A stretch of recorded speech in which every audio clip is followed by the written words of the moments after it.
space. No one can hear you scream. The iconic tagline to this film sets the stage perfectly for one of the greatest movies of all time. Perfect organism. Ripley, Dallas, Lambert, Kane, Brett, Parker, and Ash, the crew of the Nostromo. The ship has a retro yet futuristic feel, obviously a result of being made in 1979, but to me, that allows it to age so well. For sure, I mean, obviously it does look quite 80s and all of that, and that's just nostalgia for a lot of people, but it also just feels inventive, it feels unique, especially when sci-fi has kind of evolved into all the holograms everywhere, and it's that kind of thing over and over again. This is what stands out, which we even end up in that with this franchise. But the entire atmosphere that so many things are in place to create is just impeccable, and there's nothing quite like it. The cast of the movie is perfect, everyone does such a good job, and I mean, it's such a great ragtag team. Every character has different conversations with one another and totally different approaches to what comes up through the movie. Everyone has clear, set out individual motivations and individual relationships with one another. And that's the thing that takes it to the next level. Yes, the larger than life elements are also executed masterfully, but there's just as much care given to the characters. The fear that is exploited in Us is also due to the care we've built for the characters. It's such an incredibly realised group that we're so invested in. The pacing of the movie is also pitch perfect. There is just the right amount of time given to everything. I'm never bored, everything progresses at a speed that works to keep us stuck and invested, and never feeling like nothing's happening. It always feels like stuff is going on and that we're always pushing forward. It allows us to stay in this world and keep up with these characters and the creature without us falling behind on any big revelations or plot elements. Going back to the atmosphere of the film, the way we open on shots of the Nostromo is brilliant. It establishes the visual style of this futuristic world, and again, all the corridors are empty already. We know there's nothing on the ship at this point, but it's still so eerie. And again, it's almost presenting us with that tagline in the film. Like, these guys don't have any help here. It is just them and whatever is about to happen.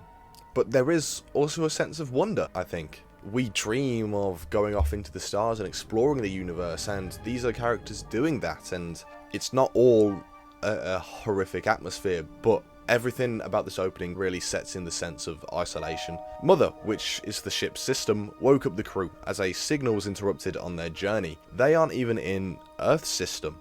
They're about halfway to Earth at this point. The crew are mixed on whether to move in and investigate the transmission or to just go back to sleep and carry on to Earth. Obviously, only one of those outcomes leads to this movie. We go down to this barren wasteland of a planet where the wind is screaming at us until we find what we can only assume to be a ship. And they have found the first signs of life out here. The ship is instantly iconic. It's intimidating as all hell. It is alien feeling. It's clearly not a human invention. It has quite an organic feeling. And again, just isolation. And I keep coming back to that word, and the game's great, by the way. Oh, fucking Christ. But it's massive and seemingly abandoned. As they make their way through the massive hallways that clearly no normal humans are going to be walking through, they find a massive corpse of what we can only assume was the pilot, and whilst it was later retconned into being a suit rather than a full-blown skeleton, I still think it's incredibly effective even with the added lore from the prequel movies. Kane is pretty keen to go deeper into the ship, finding this layer of mist and below it these eggs, and with Kane looking into the egg, we get our first absolute confirmation, if the title wasn't enough, of living extraterrestrial life, as the egg opens and releases a facehugger onto Kane in a great jump scare. They return to the ship with the creature attached to Kane, and as everyone on the way back is attempting to get back inside to help, Ripley refuses due to quarantine procedures and in an effort to protect the rest of the crew, but Ash and everyone on their way back in just ignore Ripley, just push her to the side. even though she is technically also commanding officer when Dallas is off the ship. The design of the facehugger is brilliant. Again, there's so much iconic imagery throughout this entire movie, from H.R. Geiger, who is of course an expert of the game. The way it has itself wrapped around Kane, with death being possible at any second, it's seeming so hopeless, and then the reveal of the acid for blood presents the fact that this creature has an incredible defense mechanism. With nothing left to really do right now other than wait, they're forced to just keep monitoring Kane until the facehugger suddenly does disappear and is apparently dead, with Kane left unharmed. Also, Ash has been more interested in the science of this creature and stuff, and that's a key point. One of the best things about this movie is how, up until late on, we don't have a definitive main character. Everyone gets equal characterization and screen time, whilst Ripley after this film has become a well-earned, recognisable and iconic character. This first film makes it feel very possible that anyone could go at any time. Ripley only becomes the lead in the latter half of the movie. As they all sat around the table, joyous about Kane's recovery and just desperate to get home and forget whatever just happened. Of course, the happiness doesn't last long, and we have one of the greatest scenes in horror history, as Kane starts convulsing and seizing with yells of pain until this little shit bursts through his chest. Oh my god, it's incredible. The way that in the close-up of the alien, Kane's hands are still twitching, it's just genius and a masterclass in every way. The effects are incredible and hold up better than how they do it later in the franchise, and hold up better than a lot of modern movies. It's iconic and brutal, and this is about like an hour 55 minutes into the movie. We're halfway through already. They realise this is no longer the ideal situation for them to be in, so they go looking for the alien, just trying to capture it, and they discuss a few different methods. After running into the cat, Brett wanders off on his own. The tension is heavy now. Every member of the crew is on edge, but Brett finds himself under a now fully grown xenomorph. Look, that guy right there. This reveal, it is incredible. And again, I feel like I'm just kind of gushing over this movie, but I am. It's a masterpiece. Especially in the director's cut though, which I do prefer ever so slightly, where the first sighting isn't actually the big reveal of the drop down. We first see the fully formed Xeno just hanging amongst the chains. Just like, there's no big reveal. It's just a normal cut to a shot of all the chains hanging and the xenomorph hanging with them. I love that, and it almost forces you to double take and question what you've just seen. The set design is so good that it adds a whole new element of horror, in that the xenomorph can kind of blend in and so easily be missed. And then obviously Brett is killed by the xenomorph when it does drop down, and then sometime later Parker comes down, and we have Brett's blood raining onto Parker. Having it be Parker as well after seeing their bond really sets the stage of dread, the emotional weight now of people are being picked off. Like, this is going now, and I love Parker and Brett. They're such a good duo, and it is a real sad moment. Right. And like I say, with how it treats all the characters so equally, you do feel like, okay, Brett's gone. It could be Ripley next. It could be Parker. It could be Dallas. It could be any one of them. Could be the fucking cat. They're all this creature's prey now. But this is where Ripley starts to take a more leadership-driven role as well, or at least we start to see her step up. And with the hope that fire would hurt the creature, because it hurts most creatures, Dallas goes into the vents in such a great tense sequence. The beating of the motion tracker, that gives me nightmares. I can't do it. Stop. I just PTSD flashbacks to the game. No!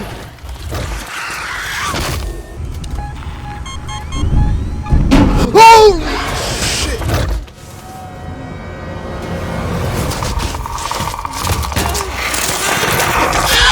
But with no sight of the actual creature, but it clearly evidently on the tracker, getting closer and closer until it culminates in a great jump scare. This film uses jump scares pretty sparingly, but I think all of them work. I think all of them get me, and I love this sequence because first of all, it's so claustrophobic in the vents as is. Seeing the vent close off is so horrifying, and then having the only light source be from the flamethrower, awesome. The death of the captain forces a change in the crew though, and Ripley decides to talk to Mother, the system on the ship, essentially only to discover that they were set up by Weyland-Yutani, set up by the company. Their course was set to new coordinates, and the priorities were changed. Priority 1 was to return with the specimen, and that the entire crew was expendable. A heartbreaking reveal which leads to Ripley lashing out at Ash, who then reveals that he's actually an android placed there, put on the crew by the company to ensure that Priority 1 is withheld.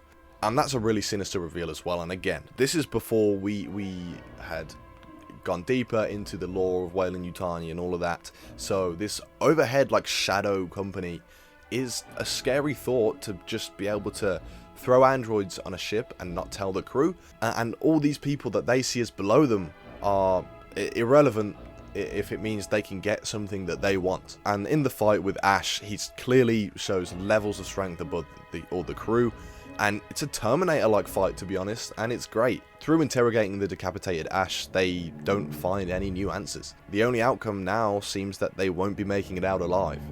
It feels desperate, and the next move, now that there's only the 3 of them, is to get in the shuttle and blow the fucker up along with the entire ship. So Ripley starts to prep the shuttle whilst Parker and Lambert grab as many supplies as they can. Obviously though, doesn't go too smoothly. The fact we don't see the alien appear, but we just see Lambert's reaction and then Parker clocking on as well, is infinitely more terrifying than seeing the alien come down. And again, part of the reason it was so terrifying when Brett died was because we saw it in the background, like yeah, it was clearly in view, but it was hidden and it was out of focus behind Brett. And it's a similar thing here, and this is where we do also get to see the alien in full, but just seeing their hearts drop when they realise that the Xenos arrived, it gives us the exact same reaction, and then it just kills them with absolute ease.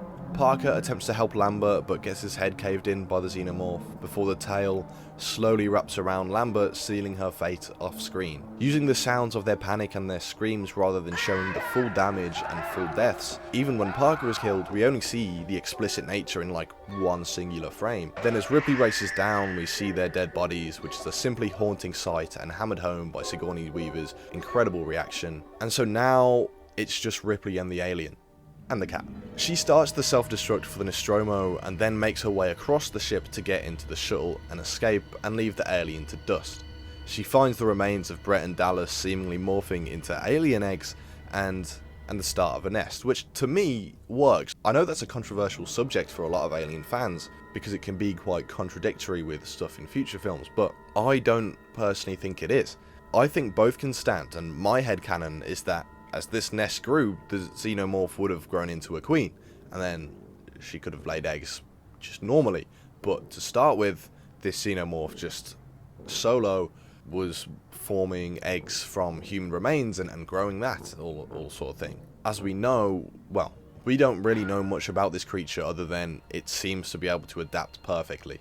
But either way, it's a horrifying sight, especially Dallas asking to be killed is heartbreaking, and it's even worse than being killed, and also pays off the question of where did their bodies go, especially because we saw Parker and Lambert's. But now Ripley knows that she's got to kill this creature though, because if it gets anywhere near Earth or civilization, it's over. This entire sequence is probably my favourite looking in the entire movie. The yellows, the blacks and the blues all create a great sense of urgency as well as terror, and the sirens wailing as opposed to any piece of loud music really create that isolated feel as well as immersing us within the sequence and having that tension. As Ripley reaches the shuttle though, the alien is blocking her path. So now, in need of a new plan, she attempts to stop the detonation because she needs the time, but it's too late to turn it off. So now, she's got even more to deal with. Now she's at more risk of getting blown to pieces. It's so tense, and now we've got a race against time as well.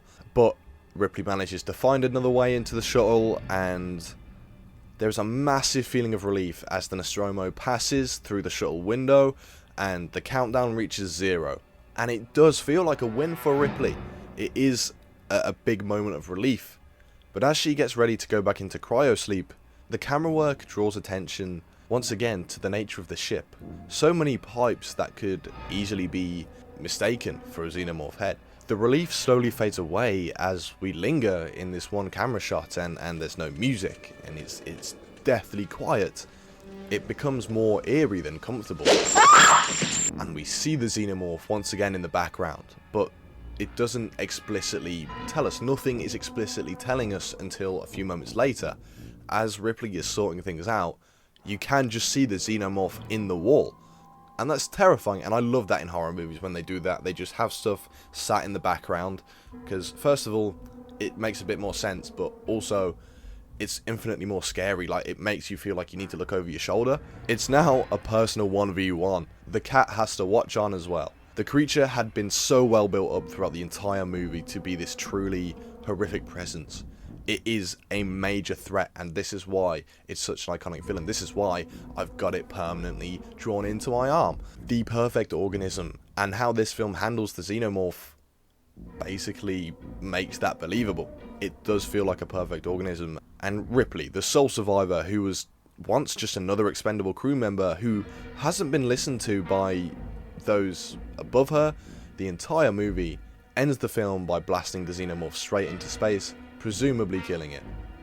And we close with Ripley's iconic monologue, ending a classic movie, one of the all-time greats. This is Ripley, last survivor of the Nostromo, signing off. It's great to see Ripley win. It's a great ending, but it actually feels lucky, which I like, and I don't know if that's just me, but it feels like, obviously we lose that with each new film we get, but it feels like, yeah, this creature, like, could have easily killed her realistically, and just thanks to how smart Ripley was and quick thinking, she was able to get out, but by the skin of her teeth, really. The entire cast do such a crazy job, and there's only really one scene with much blood, but the atmosphere is just terrifying alone. Ridley Scott is incredible, and after this he'd go on to obviously do Blade Runner and everything. Fucking insane director. This spawned one of my favourite franchises of all time. Now, there are some stinkers, do not get me wrong, but I think on the whole, I like more than I don't about the series, and it all starts perfectly with this movie. The pacing is incredible, balancing character development, world building, and plot so effectively. It is one of the greatest films ever made in my opinion. Therefore, also one of the greatest horrors, and it is a genuinely scary movie. Minimal jump scares, but each one work and don't feel like a cheap moment. The film looks at how people in authority treat those below them, particularly when there's a difference in gender as well. But we see this even just within the Nostromo crew, with how Parker and Brett have their main focus on how they're viewed as the lower deck guys and they want to be paid more. And that kind of runs through everyone in the film, and that is kind of what the film is looking at. Obviously also presented through how the company view the entire crew as expendable, but Ripley rises through that judgment as well as other dismissals of her, and that plays into the horror as well, because if you're not listened to, even if you're right, just because of your gender and status, like, look what happens. If people listened to Ripley in the first place, yeah, people still probably would have died, but the Xeno would never have got on to the Nostromo. It also looks at the relationship between humans and the natural world, and how certain individuals view it and seek to control it and own it. Alien is an absolute masterpiece, and I won't hear anything else. I think one of very few movies that I'd say is genuinely perfect, and I don't have any flaws to mention. I really don't. I cannot wait to finally return to the series on the big screen with Alien Romulus, and if the theories are true that it is the original Alien back, I'll be very interested to see what they do.